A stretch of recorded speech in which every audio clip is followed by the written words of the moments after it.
You're with Julian on the Brown Notes, and an open letter to the Labour Party. Sack Anthony Albanese as Labour. Do it now.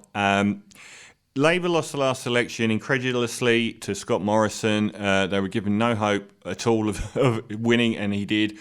Now, Labour do what they always did, and I can say the same for the Corbynites and Blairite factions in the UK. They greeted the election result with fear, and they believed what the right wing want the public and the Labour Party to believe about them, which is that unions, socialism, woke issues, identity politics were the reason. This is garbage, but the right have instilled this fear into the Labour Party for decades now, and they won't ever wake up to the fact. The last election had several $100 million of rorts from the Morrison government paid into marginal seats, and we had an $80 million fear campaign run by Clive Palmer in Queensland. That was a deciding factor. It wasn't identity politics, and the fact that we have the most supplicant Australian media who kiss the Liberal Party's backside wherever they go and made a big issue out of, franking credits. Bill Shorten didn't do anything wrong at all. They didn't lose that election fairly. They lost it because most of the media in this country works for the Liberal Party. Hundreds of millions of dollars extra in expenditure was spent in marginal areas, and that is where Scott Morrison got over the line. It had nothing to do with woke identity politics or anything of the sort.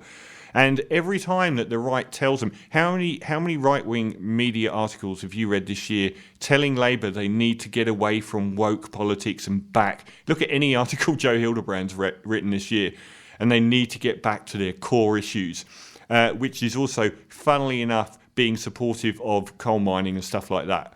Who knew? So the Labour Party did what they always do, which is retreat in fear, and they put up Anthony Albanese, a great guy, as leader. And since then, all he's done is stood as quietly, politely and benignly to as close to Scott Morrison as he can on the left, going for that small target, which Bill Shorten didn't do at the last election, which is reliant on the Liberal Party failing massively and you being there to pick up the trophy at the end. That's not happening. It doesn't matter how bad the Liberal Party are, they are getting away with murder. And your standing as close to them as possible is having zero effect. This whole small target, stand as close politely. I've not heard Albanese come out with virtually anything cutting this year that has cut through any of the scandals that the Liberal Party have. Nothing. He could be out there today making the case that Scott Morrison has dragged Australia into this China scandal himself, and he's done nothing but stand next to Scott Morrison saying, photo bad. What is the point in you? You're doing nothing at all. You aren't going to help us win any election, and if you fail at the election, the right-wing media will say you did a good job because you're doing what they want you to do. We've got so many good people in Labour that could be leading instead of you. Christina Keneally, she's great. She's been cutting through. She's been standing out. I know Penny Wong won't, but she's probably the most respected politician in Australia. She'd do a great job as well. And even Bill Shorten would be doing twice the job that you're doing. At least he would speak. At least he wouldn't wait for permission. Do you think that the Liberal Party are happy with you, Anthony? They're very happy that you're in charge. You're the dream Labour leader. The best of all is we've seen from Dan Andrews in Victoria. He has the guts to stand up and be counted and to wear everything he does and to stand up to the right-wing media and to actually go out there and take them on. And he won because he took them on. You're not taking them on.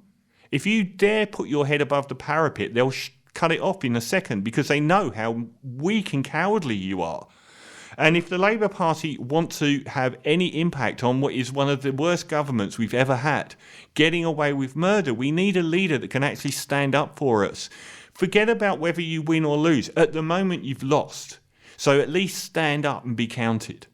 And they can't do it with Anthony Albanese in the leadership role. You've got to sack him, and you've got to please choose someone with some fire in their belly to help us.